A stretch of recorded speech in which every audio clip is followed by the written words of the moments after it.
Hello and welcome into College Football Daily. I am your host, Giorgio. Alongside me is our college football analyst here at Chat Sports, Tom Downey. Tom, how are you doing today? Doing good. I always like talking about some college football. Makes it fun. Oh yeah, we got a full slate for you guys today. We have some way too early college football rankings, and we got some ton of latest rumors in college football. Juicy rumors that Tom's going to get into.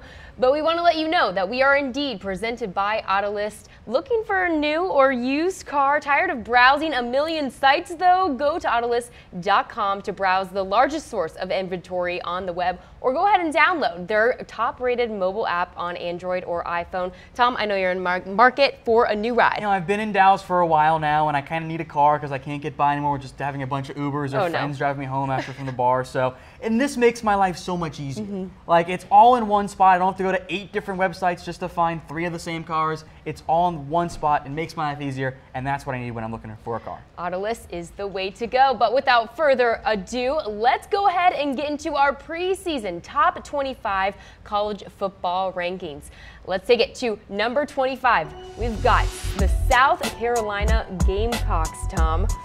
Look, this team has potential. I know that Georgia's likely going to end up winning the SEC East, and of course we'll get to Georgia later on in the show. But I think South Carolina could potentially be a dark horse team to actually get to the 10-win mark. They closed the year very well with a nice win over Michigan in the Outback Bowl, and most importantly, their 2 most important pieces on offense return. That is quarterback Jake Bentley, who must take a step forward.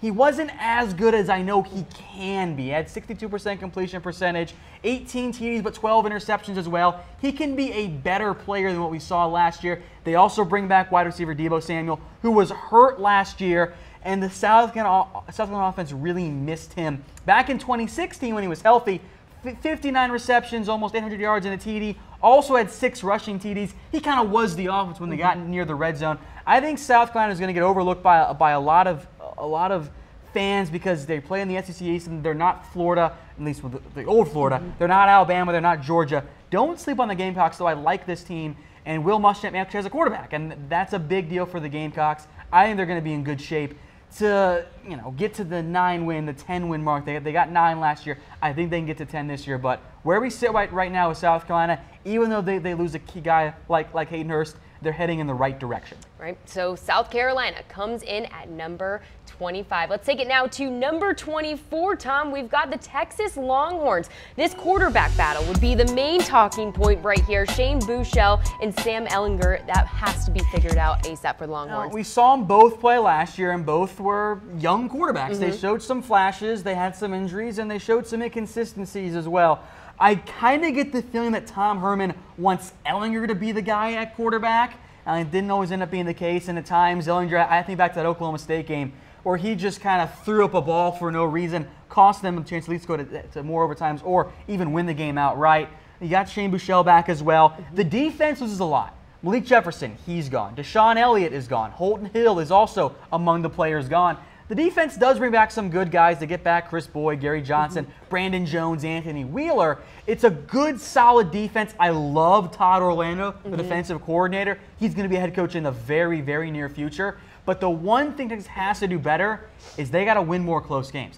That was an issue for them last year. They didn't start the year well. I mean, the Maryland game, I think, based on what we saw the rest of the year, was a fluke. They got 51 points, and then the defense really shut things down after that. Lost by 3 to USC. Lost by a score to Oklahoma. Lost by 3 to Oklahoma State. Maybe not so much TCU is a good example there. Texas Tech, they lost by 4.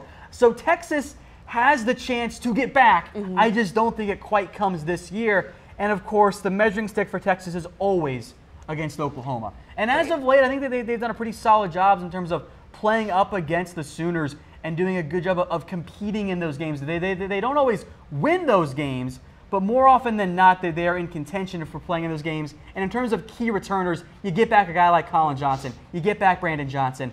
The offense now must be better. They have to take a step forward. Can Daniel Young be the guy at RB? We'll talk about him later in the show in the rumor section. Can they get a guy like Calvin Anderson at offensive tackle to help replace Connor Williams? I don't think Texas is back quite yet.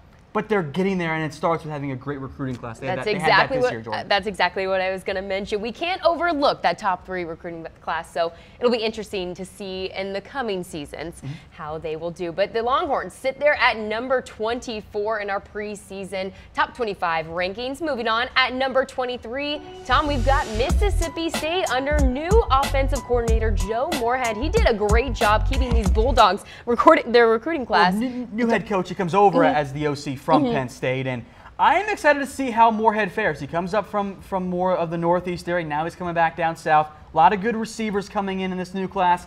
I want to see what he does with Nick Fitzgerald. We know he can run. We know that he is a bowling ball as a quarterback. He'll run over defenders, but he is coming off the injury.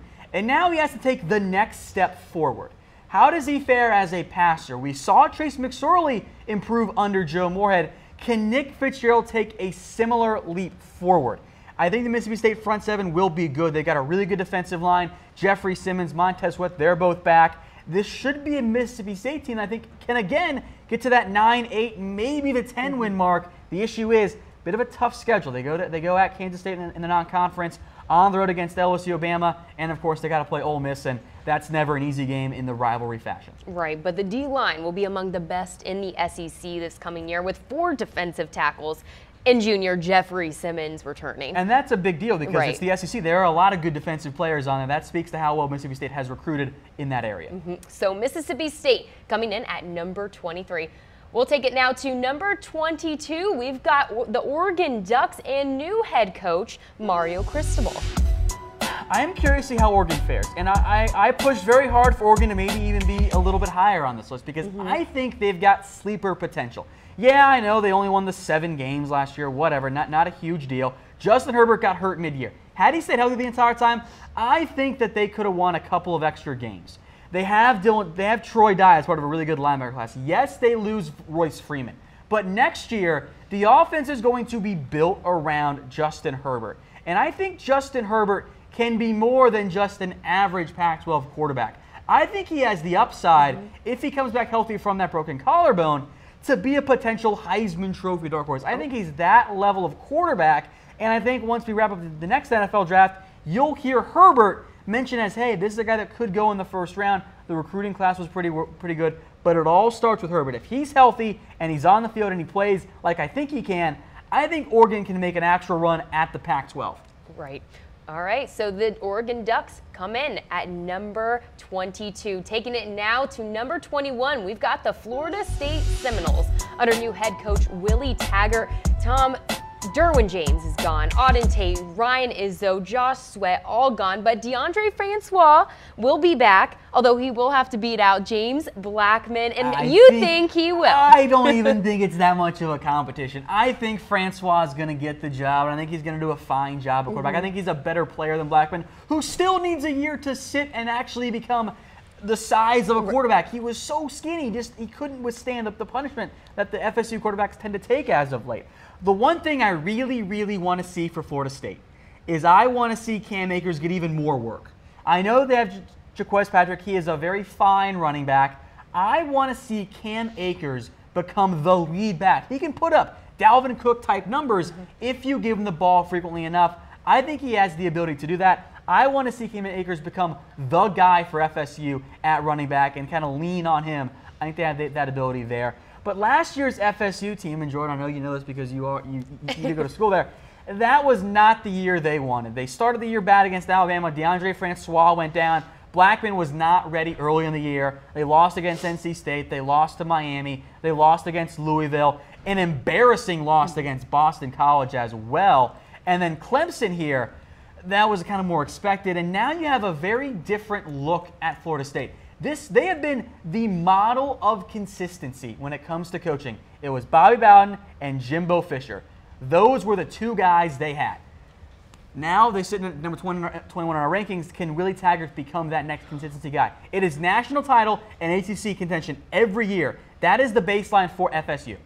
So what do you think, though, the biggest challenge for the Seminoles will be this coming season? That's a great question. Keeping their quarterback healthy is a big one. The offensive line just has not played very well as of late. I want to see how they properly replace Jalen Ramsey. Can Stanford Seminoles be that guy? Could it be one of the other good young defensive backs they brought in this year's class? So I think the big thing, and maybe this is overlooked and maybe just a bit of a cliche, do they buy into the Willie Taggart era? Because like sometimes you bring in a new coach and look at Florida. It just didn't work out with McElwain, even though I think he's a decent enough coach. Florida State, you got Taggart in there. I'm excited to see what he does. I like Taggart a lot, and I know he can recruit. Now he's got to get the most out of the guys that, outside of really the most recent class before Fisher kind of quit midway in terms of recruiting, wasn't maybe the best class overall. So I think Florida State, as we sit right now, has the potential to finish much higher than this. But as they sit right now, they haven't really earned a top 20 ranking. Yes, I can agree with that. Well, the Florida State Seminoles sit there at number 21 in our top 25, way too early, college football rankings. Let's take it now to number 20, Tom. The West Virginia Mountaineers quarterback Will Grier and All-American David Sills returning for their senior seasons is going to be the main key for this offense. But the question is now whether the defense will be able to improve and keep up. I mean, look, there's one reason and one reason only West Virginia is in this top 20. It is quarterback Will Grier. Without him, West Virginia doesn't sniff the top 20. They don't sniff the top 25 at all. Because without Will Grier, they're an average team at best. And I think that's the big factor there. And you do bring back David Sills. That's a big addition there. You also do end up losing you lose a key guy in Justin Crawford. That'll be a big blow. Kazir White is gone. David Long's back on defense. West Virginia, though, has the ability to be a quality football team. And as we said, in terms of maybe competing for the Big 12, they're not going to catch Oklahoma. I think that they can be better than their 7-6 mark than they were last year. So the Mountaineers sit there at number 20. Let's take it now to number 19. The UCF Knights. They lost Scott Frost, their head coach, to Nebraska, and now under Josh Heupel, will this be obviously not an improvement? This is definitely going to hurt them. They can't improve at this point, going undefeated. Look, having Mackenzie Milton back is a huge deal. I am curious to see how he fares without Scott Frost as his head coach, and without Scott Frost, UCF's going to take a step back. They are not going to be as good as they were last year. I think maybe they finish more on the lines of what South Florida did this year. They finish with double-digit wins, but they don't get back to being able to play Auburn in the Peach Bowl. They certainly don't beat Auburn in the Peach Bowl. It's this, I think UCF, fair or not, has hit their peak. That was their best year. They're not going to have another year quite as good as that. They lose some key guys like wide receiver Traquan Smith, who I like, who you'll see be drafted. Same with Shaquem Griffin, who was one of the best defenders in all of college football last season. So a great Cinderella year for UCF. Claim the national title. That's the right way to do it. Claim it. You won undefeated. You can just assume that you won it. That's the way to do it. That's what Oklahoma State should have done against Pitt. Just claim the victory. No one's going to be able to tell you otherwise. But they're not going to have that caliber of year ever again. But there's no going up from here. No, this is the peak. And like, where else could you go? Actually competing in the playoff? Yeah. This is their peak. And it's a great peak to have. And they're still going to be good. But they're not going to be top 10 program good again. All right. So the UCF Knights sit there at number 19. Moving on now, at number 18, we've got the USC Trojans. Tom, the question here is, who is the quarterback? That is the big question, and I really don't know who it's going to be, and we'll mention some more losses, but it begins and ends with Sam Darnold. Who does USC put in at quarterback? And I don't really have a great answer for you, and I don't think Clay Helton has a great answer for you as well right now. Like, as they sit right now, there are three main guys they're going to look at and say, okay, who's going to be our quarterback? Matt Fink is the redshirt sophomore. He has the experience, with experience more or less in quotation marks, because it's not a whole lot of good experience there. Jack Sears was a redshirt freshman. He was almost top 100 recruit. He was 105. Matt Fink was barely top 500. They redshirted Seals. I am going to closely watch in the spring J.T. Daniels, the true freshman. He reclassified. He was a five-star recruit. Even though he's supposed to be a senior in high school, he's going to get his shot. That's why he reclassified. USC would not have said, hey, come reclassify, and Daniels would have gone, yeah, I'm going to do it, unless he thought he could actually win the job. So I'm curious to see if Daniels can get that role. As for the rest of the USC offense, here's the bad. It's not just Sam Darnold that they lost. They lost Ronald Jones. They lost Deontay Burnett. Those are two of their best offensive players.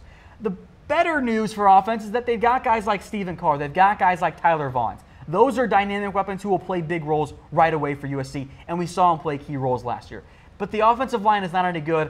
Maybe the best news of all, Porter Gustin comes back, Cameron Smith comes back, Jack Jones, Amon Marshall, Marvell Tell III, they all come back. That defense should be good, but I don't know if the offense is going to be good enough to compensate for the losses of Sam Darnold, Jones, and Deontay Burnett. I think the offense takes a step forward. I don't know if USC gets to double-digit wins unless JT Daniels ends up being the next great USC quarterback almost instantly. All right, well, we'll have to wait and see. But the Trojans sit at number 18 in our top 25 college football rankings. Let's take it now to number 17. We've got the LSU Tigers. Tom, they struggled to pass the ball and score all last season, and it doesn't look like it's getting any easier in 2018 with 6 underclassmen turning pro, including Darius Geis, Will Clapp, and Toby Weathersby. Look, I don't know how they're going to move the football, and that's been an issue for LSU for years because, yeah, they lose Danny Etling at quarterback and they lose Darius Geis. Their quarterback options are Miles Brennan, Justin McMillan, and that's pretty much all of the notable guys unless Sowell Narcissa is ready to go. Like, I don't know how they're going to move the ball on offense. So what's going to be the key to compete in this? In the SEC this upcoming defense, season. again, has to be dominant for LSU. They have some very talented players there. I do love Devin White at linebacker. But Darrell Williams, Darius Geis is gone. That's 77% of their rushing yards. Kind of becomes Nick Brossette in terms of the running game. And I like Russell Gage. He's a fantastic athlete, and he has the ability to make dynamic plays on that side of the ball in both the running game and passing. And they give the ball a lot of jet sweeps. But LSU's offense, I just have massive concerns about it. I mean, they lose 3 starters up front on the offensive line, too. Like this might be one of the worst offenses LSU has had in a while, and that's saying something because their offenses have not been very good. As for the defense side of the ball, I think it'll be fine, but I mean, I just don't know what's going to end up happening. They're going to be struggling again this year. Exactly. Easy to say. All right, so the LSU Tigers come in at number 17. Taking it now to the result, though, because they play Alabama again this year. This has always been the issue for LSU, was beating Alabama. Look, they did it in 2011. They beat them in the regular season. Then they lost the national championship game that same year. And then since then, LSU just has not had success. A loss in 2012, in 2013, in 2014, 2015, 2016, 2017, and probably 2018 again, and then probably 2019 as well. If LSU can't beat Alabama, at a certain point, Ed Orgeron's not going to be able to keep his job. So, and he's going to end up getting fired there. Who would you rather have as a head coach, though, Ed Orgeron or Clay Helton? That's a fun one there. I would prefer Ed Orgeron. I don't buy Clay Helton, but we'll see what ends up happening there with USC in there. Okay, so the LSU Tigers coming at number 17. We're going to take it now to number 16. We've got the TCU Horned Frogs. Tom, notable losses up here is quarterback Kenny Hill and running back Kyle Hicks. What is going to be the key for this Horned Frog team? Finding a quarterback? Yeah. I don't know if it's Justin Rogers or not, and also there's Kyle Hicks, your top halfback there. Like, that's the big issue for TCU. If they don't have good quarterback play, I know their defense is going to be good again under Gary Patterson. That's just not going to be an option. The quarterback position terrifies me for TCU. And of the teams we've gone through so far, we're getting closer and closer to teams that are going to compete for a national title. I don't mind having TCU at 16. I am always going to believe in Gary Patterson. The issue is for TCU, if they don't have a quarterback play, they could end up being a bust.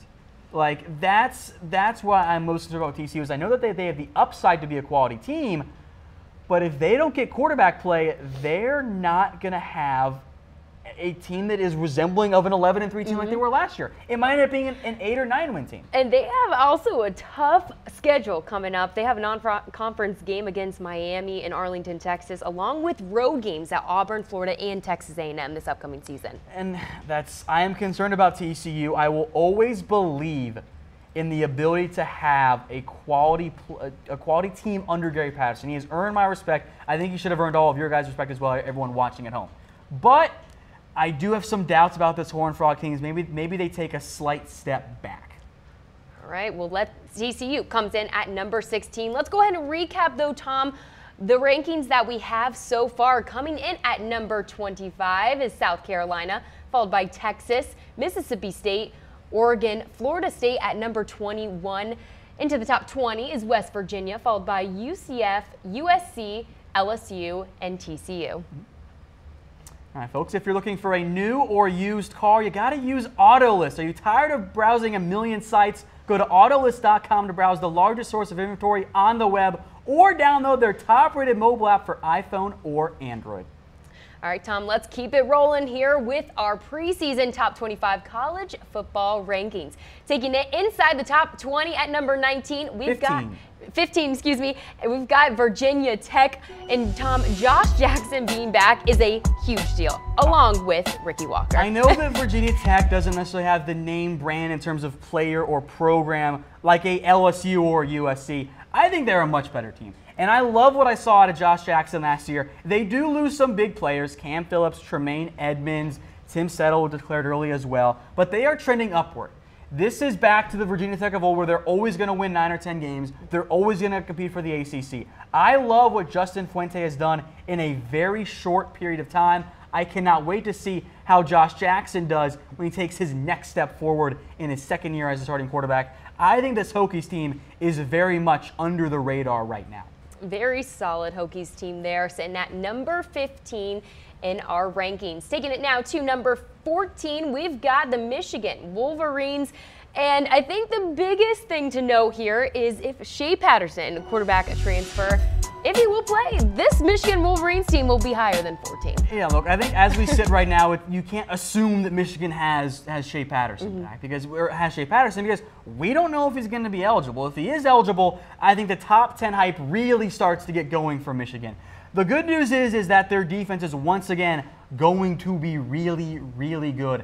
9 of their 11 starters comes back on that side of the ball. Chase Winovich is back. Devin Bush is back. Rashawn Gary is back. They lose Maurice Hurst and Mike McRae. The secondary all comes back. This was a top 5 unit in all of college football last year. I think this Michigan defense could be even better than it was last year. The big key, though, on that end, in terms of how we end up seeing Michigan taking a step forward on defense, is they have to get better play from Rashawn Gary. Now, Rashawn Gary was by no means bad last year for Michigan. He was solid throughout the game. He drew a lot of attention, but he didn't make the same number of impact plays. And that's what you got to see out of Rashawn Gary, if you want to take him in the NFL draft, or if you're just Michigan. If you don't see him make more impact plays, get tackles for loss, get sacks, what's the point of having Rashawn Gary, having that #1 overall recruit, if he's just going to draw attention? You want to see Myles Garrett-like production. The good news overall for Michigan, you see it right there. There are a lot of returning starters this season. They bring back a ton of guys on offense and on defense. And that's the key thing, is that this last year was not supposed to be the year for Michigan. This year was supposed to be more on line of when Michigan can compete for a national championship. What is going to be Michigan's biggest challenge this upcoming season? I think it's the schedule. This is not an easy schedule for Michigan. You play in the Big Ten East, and you got to go play Michigan State. You got to play Penn State. You got to play Ohio State. Oh, and we're going to throw on having to play Notre Dame as well. Like, this is not going to be an easy road for Michigan. This is not a Wisconsin-esque schedule from last year. They're not going to play a bunch of Illinois and Purdue's and Indiana's and win 10 games. They're going to have to go earn all of these wins, and that's the big concern for Michigan. You could see them lose 4 or 5 games, all to teams that are in the top 15. So at that point it becomes tough. Okay, how actually good is Michigan? Were they like a top 20 team that just had a bunch of bad losses or a bunch of good losses, kind of like Va Tech did last year? That's what I end up seeing happens with Michigan. I like the way I like where Michigan sits with the upside. I know there's been some doubt around Jim Harbaugh, but I'm not going to start doubting Jim Harbaugh. Ooh, they only won 8 games last year. It was a tough schedule. They had awful quarterback play, but now we got to see better quarterback play. Maybe that comes through with Shea Patterson. If it's not Shea Patterson, maybe you try and see Brandon Peters to make more of an impact. But that's the big concern for me, is Michigan has to get better quarterback play because they have that tough schedule. If they don't get the better quarterback play, it's going to be more of the same, where they compete with good defense, but against better teams, they're just not going to be able to hold up. I'm excited to see if Patterson will be eligible to play this coming season with the Wolverines. All right, well, Michigan sits there at number 14. Taking it now to number 13, we've got Notre Dame, the Fighting Irish. Notable losses here, though, Tom. Running back Josh Adams and offensive guard Quentin Nelson. This has bust potential. You can also throw on EQ St. Brown here as well. Notre Dame loses a lot of key pieces from their team. Now, they bring back guys like Tevin Coney and quarterback Julian Love and Brandon Wimbush. But Notre Dame has the potential to really have another regression year. And if that's the case, I don't know how safe Brian Kelly's job security is. He has to have another double-digit win season because that's who Notre Dame is supposed to be. They started the year hot, and then they very much cooled off. They lost to Giorgio, went on a nice winning streak. Then they hit the Miami game, and things kind of fell apart for them. I want to see Notre Dame, and quarterback Brandon Wimbush in particular, have more success throwing the football. You now have to replace Josh Adams. You kicked the kid off your team in Deion McIntosh because he had some issues. I want to see Notre Dame have more success throwing the football. And guess what? You're Notre Dame. You got a tough schedule this year. Yeah. You go on the road to face Virginia Tech. I don't know if you're going to win that game. You face Stanford early in the year. That's a game you might not win. We'll see how Florida State looks in mid-November, but that's going to be a tough game. And both Notre Dame and Michigan will have their seasons a bit set on a course with that September 1st matchup. The winner of that game gets in the top 10 in the polls, and they get some national championship hype and expectations. The loser of that game, I think the coach draws a little bit more ire for be it Jim Harbaugh or Brian Kelly, and of course you go on the road to face USC to finish that off. How much is losing their defensive coordinator this offseason going to hurt them? That's a really good question, and they lost Mike Elko, and I don't know how they replaced him. Notre Dame had a coup before last year. They brought in 2 new coordinators. Elko's now gone. They lost their offensive line coach. I'm curious to see how Clark Lay fares as the DC. It could be a big loss. You lose your play caller and your DC, and you lose some notable pieces on the defensive side of the ball. That's a lot of loss to have in 1 year. I am curious how we'll see Notre Dame fare in that regard. The talent, I believe, is still there for the Fighting Irish, but now Brandon Wimbush has to carry more of the load. Last year, it was, hey, give the ball to Josh Adams. He's going to plow through guys. He's going to rack up a ton of yards. But how do they now fare without Josh Adams? Can Brandon Wimbush go from run-forced, dual-threat quarterback to dynamic passer who can also run? That's the big question mark around the Fighting Irish. If they don't have that ability, they're in major trouble. Well, the Fighting Irish come in at number 13 on our top 25 college football rankings. Let's take it now to number 12. We've got Michigan State. Tom, they are only losing 3 starters this season, and they are expected to be absolutely dangerous and dominant this coming season. This team is I think, underrated right now because Michigan State, maybe the schedule wasn't the toughest in all facets of the area, but they don't really lose a whole lot. I mean, you're going to be hard-pressed to find a team that retains more of its talent from last year than Michigan State does. And you look on offense. You bring back Felton Davis, who made a lot of good plays, especially in the red zone for you. You bring back Elder Scott, who could have gone pro and has that level of ability. And you bring back quarterback Brian Lewerke, pictured right there on your screen. The big thing for Lewerke, can he take the next step forward? Much like Brandon Wimbush. We know he's a good athlete and a good dual-threat guy. But can he be a more dynamic quarterback when it comes to the passing area? Can he become a guy who can do more than just run the football and occasionally throw? Can he be a true dynamic option? But look at the guys Michigan State brings back. 10 on offense. They only lose center Brian Allen, which is, to be fair, a very big blow. You lose defensive end Demetrius Cooper. You lose co-captain Chris Fry. But you bring back everybody else on defense and special teams. So don't sleep. Don't sleep on the Spartans this upcoming I think season. In general, we need to accept what Michigan State is under Mark D'Antonio. Like, they're going to win double-digit games outside of the occasional down year, kind of like what we saw in 2016. And they're going to compete for Big Ten, and they're going to compete for the Big Ten East title. And if they do that, they're going to compete to get back in the CFP playoff.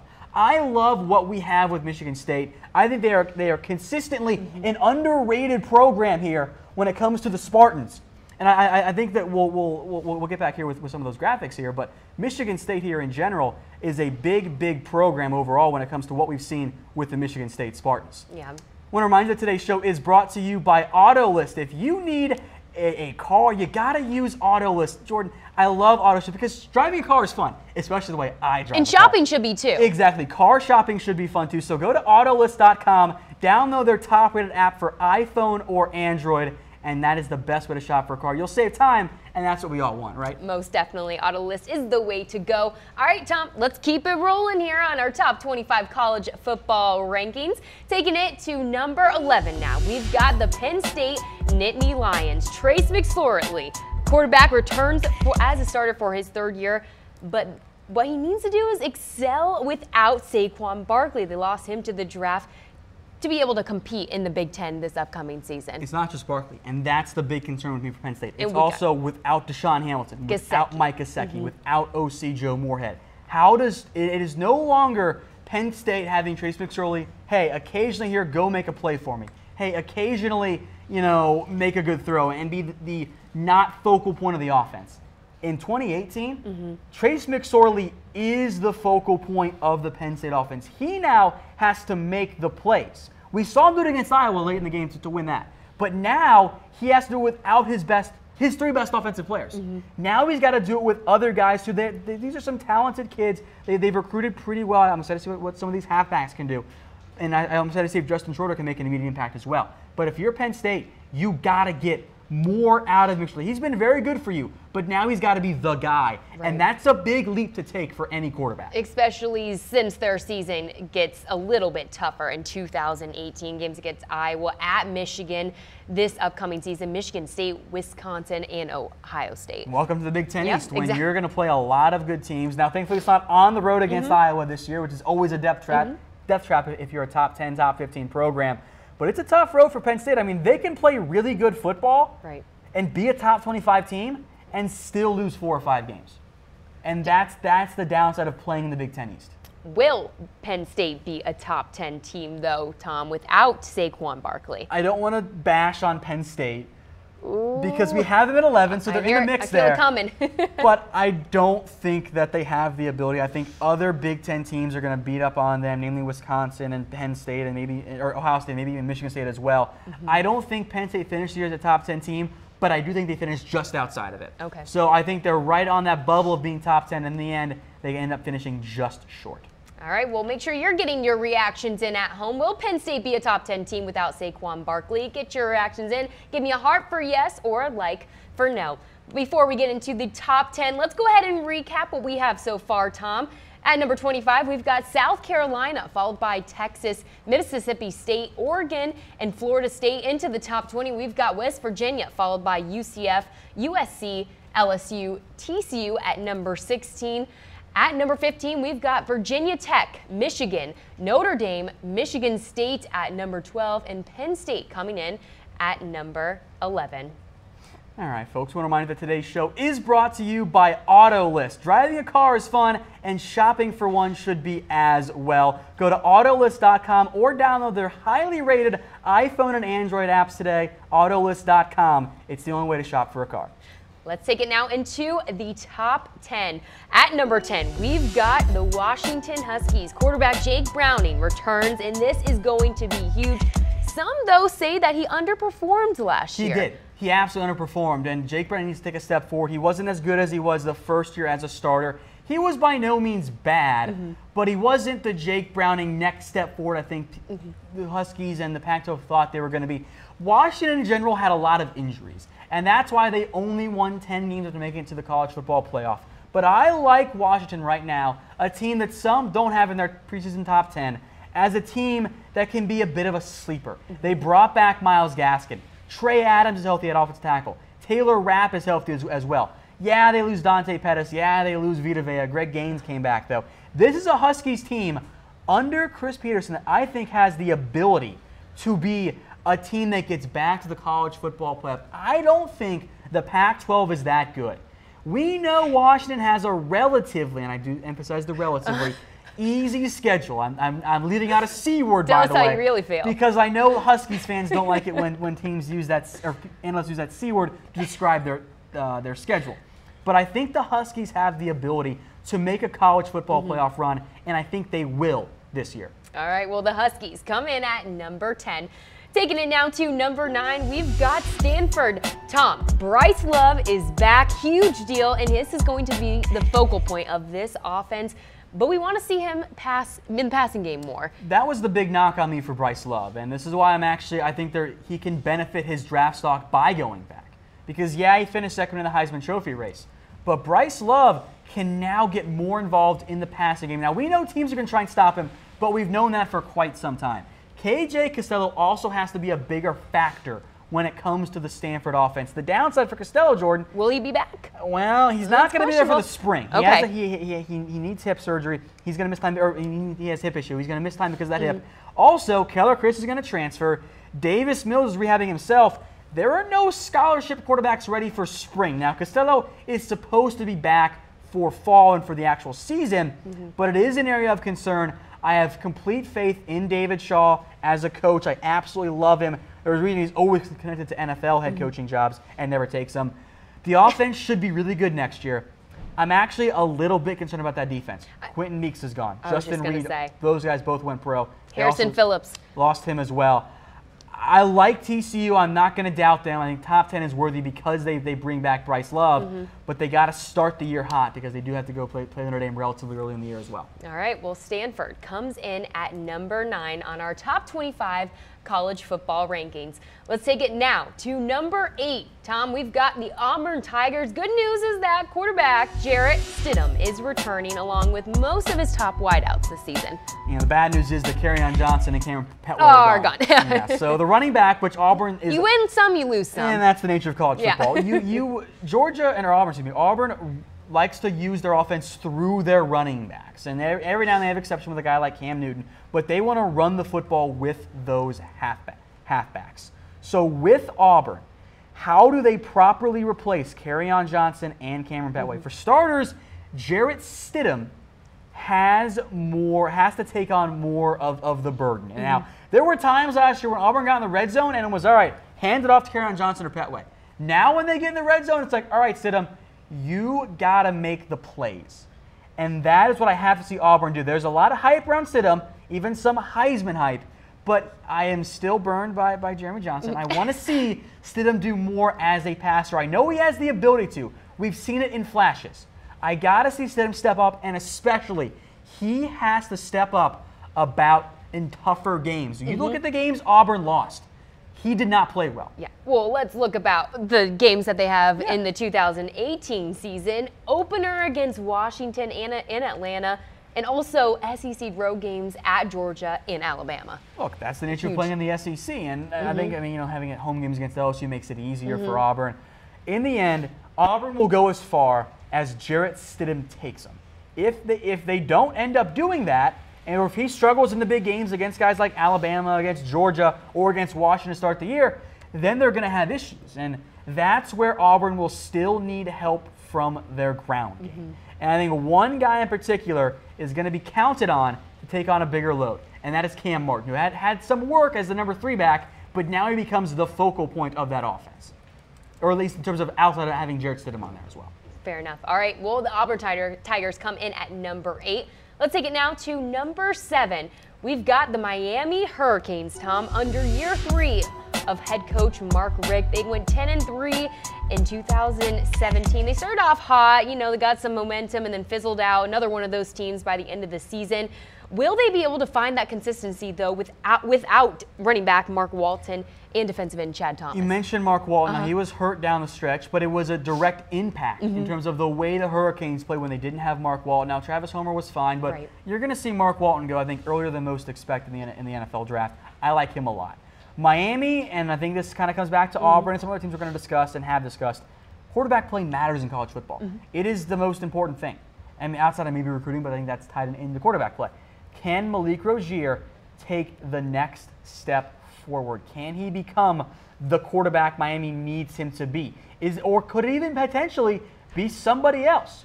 Could somebody else outside of Malik Rozier, could Nkosi come in? Or the true freshman Jaron Williams, could he end up being the guy? We saw Rozier get benched down the stretch last year. I want to see how he responds with Nkosi Perry also coming in here. I want to see how those guys fare. If the Miami Hurricanes don't get better quarterback play, then the U is not going to be back. Yeah. And do you have, though, trust and faith in Rozier this upcoming season? I have trust and faith in a really good defense to help compensate for Rozier not being the greatest quarterback. So I'm not going to answer your question. Okay. All right, well, the Miami Hurricanes coming at number 7. Taking it now to number 6, we've got the Wisconsin Badgers. 13-1 record last year. Running back Jonathan Taylor is back, baby. Hey, he's not the only one that's back, by the way. Wisconsin is very much in that Michigan stable when it comes to offense. They return a bunch, and I mean a bunch, of key pieces. Their only real losses on offense are a fullback who was good, and it's Wisconsin. They use their fullback, but it's a fullback. And then Troy Fumagalli is off to the NFL as a tight end, but A.J. Taylor's back. Even the depth at running back in Bradrick Shaw and Chris James, they are all back as well. The defense loses some key pieces. Nick Nelson turned pro. He was also one of their key return guys on special teams. But T.J. Edwards comes back. But Wisconsin, we've seen it time and time again. They're going to let Jonathan Taylor feast at running back. And when he gets tired, they got Bradrick Shaw and Chris James, who could also start for a bunch of college football teams. This is a really good Wisconsin program. The biggest question in the end for the Wisconsin Badgers, as good as they've been under Paul Chryst as their head coach, they have to get better and more consistent quarterback play. Which Alex Hornibrook are we going to see show up? Is it going to be against OSU Hornibrook, which was not good, or bowl game Alex Hornibrook? If it's the latter, I like those comparisons. Wisconsin will once again compete for the national championship and at least make it into the college football playoff. They're going to win 10 games again this year. Can they get to that 12, 13 win mark and get into the playoff and see if they can make some noise with a solid defense and a fantastic ground game? Yeah. All right, well, the Badgers sit there at number 6. Before we get into the top 5 college football rankings, we want to let you know that we are indeed presented by Autolist. Driving a car is fun, and shopping should be too. Am I right, Tom? Absolutely should be. Autolist makes my life easier. I need to buy a new car. I've moved to Dallas. I can't be living off other people's rides. Now I have the chance to get a car, and I can do it all in one spot. I don't have to go to 18 different sites trying to find a car and have 5 of those cars show up on the same site. It's all in one spot for me on Autolist.com. It makes my life easier, and that's why I love it. Autolist is the way to go. Let's go ahead and recap what we have so far. At number 25, we've got South Carolina, followed by Texas, Mississippi State, Oregon, and Florida State at number 21. Moving into the top 20, we've got West Virginia, followed by UCF, USC, LSU, and TCU. At number 15, we've got Virginia Tech, followed by Michigan, Notre Dame, Michigan State, Penn State at number 11. At number 10, we've got Washington, followed by Stanford, Auburn, Miami, and Wisconsin. Let's take it now into the top 5, and coming in at number 5 are the Oklahoma Sooners. The transition, though, between the Heisman Trophy winner, Baker Mayfield, to Texas A&M transfer Kyler Murray needs to go smoothly. I don't want to discount what I think Kyler Murray can do as a quarterback, but I think it's unfair to assume that there's not going to be a drop-off. Let's not forget how freaking good Baker Mayfield was last year. He was incredible, and as good as Kyler Murray is, I do have some concerns. We know he is an incredible athlete. We know he can run around, but he's definitely undersized for a quarterback. I want to see how he fares as a passer. My expectation for the Sooners this year, I think you'll see a little bit more of a running option at quarterback. Now, we know Baker can run, but Kyler Murray is so dynamic with his running ability, and he still needs some work as a passer. You're going to see them run more read options with Kyler Murray and Rodney Anderson right there on your screen. I want to see if Bray Walker makes an instant impact as a recruit. I trust Oklahoma. I trust Lincoln Riley, because as friend of the show, James Hitter likes to say, large game Lincoln often shows up. I want to see how Kyler Murray fares. We know he has the talent, but now he gets to be the starting quarterback and not just as a gadget player like he kind of was at times last year. With Oklahoma, they do lose Orlando Brown. They finished the year in such a heartbreaking fashion. Can they regroup as a team and make that next step forward?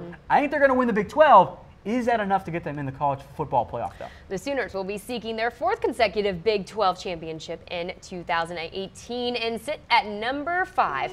Moving on, at number 4, we've got the Georgia Bulldogs. Tom, notable losses, running back Sony Michel and running back Nick Chubb. Good news is DeAndre Swift is really good, and also Jake Fromm comes back, as do some other key pieces on offense and defense. Georgia had the #1 class in the nation. With some notable losses, I think you'll see guys, maybe it's Zamir White in particular, kind of like Swift did last year, make an instant impact as a true freshman. Georgia's coming off one of their best years ever, plain and simple. They had that incredible recruiting class as well. I am super excited to see what Georgia does as an encore. How do they do now that they've reached the pinnacle? They couldn't quite grab the championship. Now how do they fare with a great recruiting class, with Jake Fromm coming back, with a bunch of talented offensive and defensive players back? How do they fare now that it's not – Georgia's no longer like the little sleeper, the underdog, the dark horse pick. Now they're the favorite pick. That's a little bit different mindset, a little bit different pressure. We've even seen Alabama have issues with that at times in the past. Now Georgia has to do it. How does Jake Fromm handle teams having a year of tape on him? How do they take that next step forward? And even though they lose some key pieces, going from runner-up to winning the whole damn thing. Well, you're saying what do you think they need to do that? I think Jake Fromm has to take the next step forward. We saw it a bit in the championship game, and I wasn't surprised that Georgia threw it more early and often. But with Chubb and Michelle gone, now Jake Fromm has to become one of the best players in the SEC. He showed the flashes, but Georgia had that ground game. The ground game won't be as good next year. Jake Fromm has to be better now as well. Defense has to replace some key players as well. The guys that were role players and secondary options now have to take the next step forward. We know that they have the talent to because they've recruited very well. Can they do it on the field, though? So the Bulldogs come in at number 4, taking it now to number 3, the Ohio State Buckeyes. Tom, we've got a quarterback competition that might be going on. Dwayne Haskins, Tate Martell, and Joe Burrow. Who do you got? Who do you think should start? I think it's Dwayne Haskins. Okay. And I know that Tate Martell is well regarded, but we saw Dwayne Haskins, dare I say, outplay JT Barrett a little bit at times, maybe? Like when Haskins got on the field against Michigan, I thought he looked pretty darn good. So I want to see what Dwayne Haskins can do as a starting quarterback, assuming he does win that job. I know that Urban Meyer likes Joe Burrow, but Haskins was a highly touted recruit. They flipped him from Maryland. He's been waiting for this shot to be the guy at Ohio State. I cannot wait to see what he does. Oh, by the way, Nick Bosa's back. This defensive line is going to be so good, almost as good as the best in the nation, but we'll get to that team here in just a second. You bring back Nick Bosa, Draymond Jones comes back as well. You got guys like Chase Young and Jonathan Cooper. This is a fantastic defensive line. The common theme that we just had with the teams we've discussed, Oklahoma, Georgia, Ohio State, and our next 2 teams, they do not rebuild. They reload every year, and they are going to compete every year as long as they continue to have these recruiting classes and have this coaching staff that's able to develop guys. Ohio State, yeah, they ended up not making the playoff this year, but they're going to be in the mix again, or didn't make the playoff last year, but they're going to be in the mix again this season. That's not going to change at any point. All right, well, the Buckeyes come in at number 3. Let's take it now to number 2. We've got the Clemson Tigers, another quarterback battle that's going to be going on, but let's first mention the returners, Cleveland Farrell, Christian Wilkins, and Austin Bryant, along with 2-time All-ACC tackle Dexter Lawrence. This defensive line is Stacked. not fair. I think when we look back, and let's just give it 4 years from now so we can include the current crop of dynamite freshmen coming in like KJ Henry amongst others, you're going to have, I think, 4, 5, even 6, 5 or first-round picks from this defensive line. It's that good. It is an absolutely loaded group. It's borderline unfair to every other team Clemson's going to face. How are you going to stop 4 guys that are going to be playing on Sundays, and when they have to get a breather, you're going to have 2 more coming in? But the big concern for me, Jordan, is at quarterback. And I mentioned this, and I'm going to take my own credit here because I mentioned this before the national championship. I said, hey, maybe Alabama and Clemson should make a change at quarterback. Bama did. I think Clemson should consider it as well. Kelly Bryant is a great athlete. Kelly Bryant is not the greatest thrower of the football. And we saw that in the college football playoff semifinal. If I am Clemson, I look at who I've got behind him. We got a guy in Hunter Johnson who for some reason we burned his red shirt for really no good reason. We got a guy in Trevor Lawrence who was the #1 recruit in the nation. I know that none of those guys are Deshaun Watson, but I think they have the upside to give you more than Kelly Bryant does. Alabama probably should have switched to Tua earlier than they did with Jalen, than they did with Hurts at quarterback. I want to see Clemson make one of those guys, Hunter Johnson or Trevor Lawrence, their new starting quarterback, because I think it allows them to do more. Yes, it's a risk, and yes, Kelly Bryant has been a key factor for Clemson, and I don't want to discount what he's done for that program. But I don't think that Kelly Bryant can take the next step forward in the same way Jalen Hurts couldn't do that I think Lawrence or Johnson can for Clemson. All right, well, the Clemson Tigers come in at number 2. Now let's take it to number 1 in our college football rankings. We've got, who else than the Alabama Crimson Tide? Let's start here first, Tom, the quarterback battle. Jalen Hurts or Tua Tagovailoa. Nailed it, by the way. Great job. Thanks. I like to make it easier because it's a heck of a name to pronounce. Tua the Goat. Tua the Goat. Tua the Goat is a much easier name to pronounce than Tua Tagovailoa because it is a tongue twister. Yes, it is. I like what you did there. Right there. I think everyone picked up on that one. We know what Alabama is. Like, they are going to be an incredibly dynamic team. They're going to be loaded across the board. Even though they lose a bunch of people on both the player side and the coaching staff side, they've got all the guys you could possibly want in terms of talent. Yeah, they lose Calvin Ridley. Well, look at Alabama when we had all these great freshmen step up and make impacts in the national championship game of all places. Alabama is going to be your preseason AP poll #1 again, and I think they're going to finish #1 again as well. Look, I get it. For those of you that are tired of it being Alabama, I get it. Like, it's always Alabama. You want something different, but it's the Crimson Tide. They're not going to change under Nick Saban. And now they got one of the more unheralded quarterbacks, like, that no one thought was going to take over the way he did in the championship game. Now Tua's there with a full offseason of work as being the #1 guy. Watch out. He's going to be even better. Like, this Alabama team, they really haven't had that type of dynamic quarterback. Yeah, A.J. McCarron was good, but they never really had a Tua who could run and throw. Hurts could run, he couldn't throw all that well. Same with Blake Sims. Now they've got that guy in Tua. I cannot wait to see what Alabama does on offense. I think it's going to be one of the more dynamic offenses in the SEC. Hasn't always been said about Alabama in the past. I cannot wait to see what we get from the Crimson Tide, because it's going to be another great year for them. And for those of you that hate Alabama, I get it. Like, it gets. I think we all feel it gets a little tiresome, and but at the same time, that's also a compliment to Alabama, because if you're always in the mix and if you end up being the villain, that just means you're good. Yeah. That's all that means. Okay, well, let's take a look at our preseason top 25 college football rankings. We're going to go through them for you. At number 25, we've got South Carolina, followed by Texas, Mississippi State, Oregon, and Florida State. At number 20, we've got West Virginia, followed by UCF, USC, LSU, and TCU. Into the top 15 is Virginia Tech, followed by Michigan, Notre Dame, Michigan State, and Penn State. Into the top 10 is Washington, followed by Stanford, Auburn, Miami, and Wisconsin at number 6. Into our top 5, Oklahoma, followed by Georgia, Ohio State, Clemson, and Alabama. Tom, let's go ahead and take a look at all the rankings by conferences, though. In the SEC, they've got a whopping 7 teams in our top 25. 6 top 25. Sorry, excuse me, yes. Look, I get it, math is hard. Hey, that's why you're here. Yeah, so Georgia and Alabama, you know they're going to be competing for the national championship there. The SEC is SEC. I think the bottom teams will kind of shuffle in and out as the year goes along. Pac-12 up next with 4 teams up there: Stanford, Washington, USC, and Oregon. Do not discount the Oregon Ducks. I think they could be a real sleeper, and I like Washington as well. They bring back a lot of key talent. All right, and the Big Ten up next with Ohio State, Wisconsin, Penn State, Michigan State, and Michigan, all in our preseason top 25. It's a little top-heavy, but that Big Ten East is absolutely loaded. That is going to be a gauntlet for all of those teams. And you think you might have a scenario where maybe they beat up on each other, and maybe Wisconsin sneaks in. All right, and in the Big 12, we've got Oklahoma, TCU, West Virginia, and Texas. It's Oklahoma's. Yeah. It's Oklahoma's to lose. Like, TCU, West Virginia are not bad by any means. Same with Texas, but Oklahoma is far and away, as of right now, the class of the Big 12. And in the ACC, we've got Clemson, followed by Miami, Virginia Tech, and Florida State. And again, the ACC, I think it's Clemson's to lose. We'll see if Florida State can bounce back in the end, though, because they got to kind of get back on track.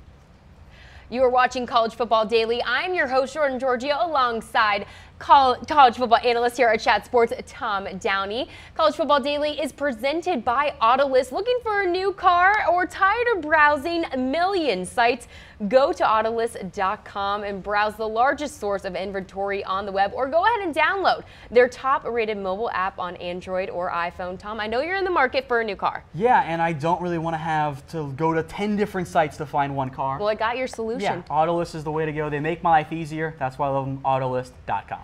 All right, Tom, it's now time to get into the latest college football rumors. First one we've got for you guys is Michigan State extending Mark D'Antonio, Tom? Yeah, we're giving this one 4 college football playoff trophies because, yeah, this is going to go down. It's a fact here. They've added an extra year to Mark D'Antonio's contract. It's a show of support as well, because what this means is that, hey, that ESPN report, it's not true. We don't believe it. We have complete faith in Mark D'Antonio. He now is under contract through 2024. A long time, but well deserved, because he is a fantastic coach.